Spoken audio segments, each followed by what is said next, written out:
লোকসভা নির্বাচনে বামেরা ভরাডুবি হয়েছে।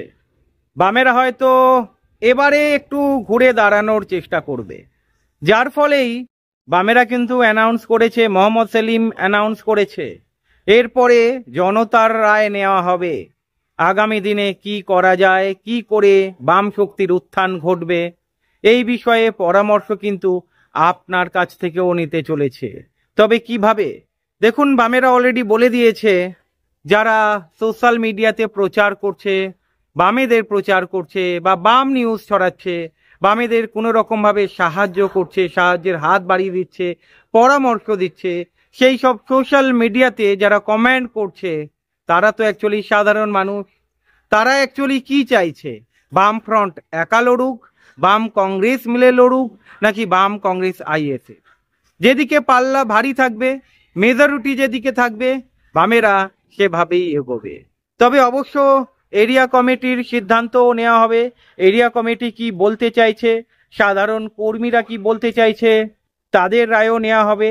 3টে স্টেপে বামেরা কিন্তু এখানে পরিদর্শন করবে, মানে মাপঝোঁক করবে কেন হারলো বামেরা।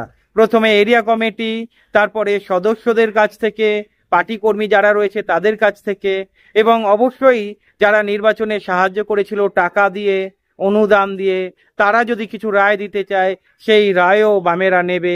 এবং সোশ্যাল মিডিয়াতে যেসব বন্ধুরা কাজ করছেন এবং বামেদের জন্য পরামর্শ দিচ্ছেন, সাহায্যের হাত বাড়িয়ে দিচ্ছেন, অনেক শ্রোতা, অনেক দর্শক রয়েছেন যারা সোশ্যাল মিডিয়াতে চোখ রাখেন, যারা দেখছেন, তারা অ্যাকচুয়ালি কি চাইছেন। আগামী দিনে বামেরা কি একসঙ্গে লড়বে, নাকি বামেরা একাই লড়বে? বড় প্রশ্ন ঘোরাফেরা করছে।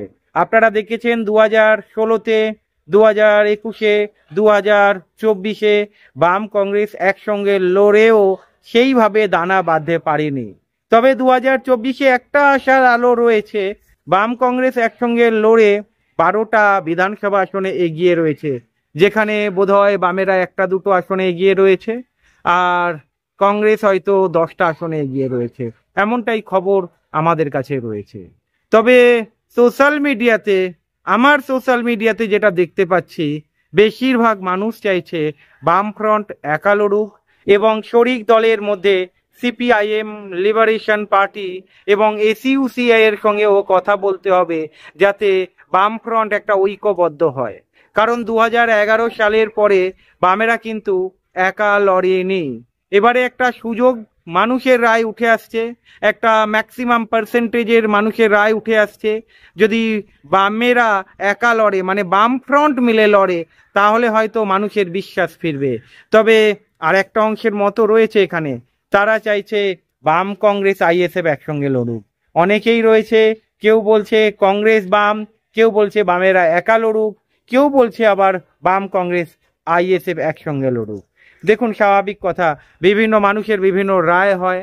তবে দেখার বিষয়, আগামী দিনে বামেরা কি করে, একা লড়ে নাকি জোট করে লড়ে, সেই দিকেই মানুষের চোখ থাকবে। তবে আমাদের কাছে যতটুকু খবর রয়েছে, দেখুন, এই মুহূর্তে বাম কংগ্রেসের জোট আপনারা দেখতে পাচ্ছেন।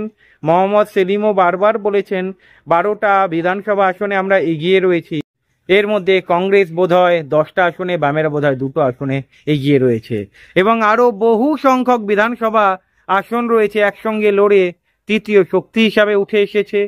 যেখানে বিজেপির সঙ্গে খুবই অল্প মার্জিনে লড়াই হয়েছে, হেরে গিয়েছে বামেরা, তৃতীয় পজিশনে চলে এসেছে, এবং অনেক বিধানসভা কেন্দ্র রয়েছে দ্বিতীয় পজিশনে বামেরা রয়েছে। তাই মোহাম্মদ সেলিমের কথা একটু আন্দাজ পাওয়া যাচ্ছে 2026-এও হয়তো আপনারা বাম কংগ্রেসের জোট দেখতে চলেছেন। তবে আইএসএফ থাকবে কিনা সেটা সময় বলবে, কারণ আপনারা জানেন 2024-এ যেভাবে নাটকীয় ভঙ্গিমায় আইএসএফ সরে গেলেন এবং আইএসএফ এর দাবি 7টা আসনে লড়বে। এদিকে যতটা খবর আমাদের কাছে রয়েছে, বামেরা 5টা আসন দিতেও রাজি হয়ে গিয়েছিল। এদিকে নওশাদ সিদ্দিকী আপনারা জানেন সোশ্যাল মিডিয়াতে বলেছেন 2টো আসনে কথা হয়েছে। বিমান বসুও তাই বলেছেন, 2টো আসনের বেশি দিতে রাজি হয়নি। তারপরে মোহাম্মদ সেলিমও বলেছেন আমরা 5টা আসন পর্যন্ত উঠে গিয়েছিলাম, কিন্তু শেষ পর্যন্ত জোট হয়নি। মোহাম্মদ সেলিম বলেছে যদি বাম কংগ্রেস আইএসএফ এর জোট হতো তাহলে লড়াইটা আরো শক্তিশালী হতো। যেহেতু হয়নি, দেখা যাক 2026-এ বাম কংগ্রেস আইএসএফ কে নেবে কি নেবে না, আইএসএফ একা লড়বে কি জোট করে লড়বে সময় বলবে। তবে নওশাদ সিদ্দিকী বলেছে যারা টিএমসি বিজেপির বিরুদ্ধে রয়েছে তাদের সঙ্গে হাত ধরতে তারা রাজি রয়েছে, তবে সম্মান বিকিয়ে নয়, সম্মান রেখে তারা লড়তে চাইবে। এরপরে দেখার বিষয় আগামী দিনে কি বাম কংগ্রেস আইএসএফ একসঙ্গে, নাকি বাম কংগ্রেস, নাকি বাম ফ্রন্ট মহাজোট। দেখা যাক আগামী দিনে কি হয়। ভালো থাকবেন।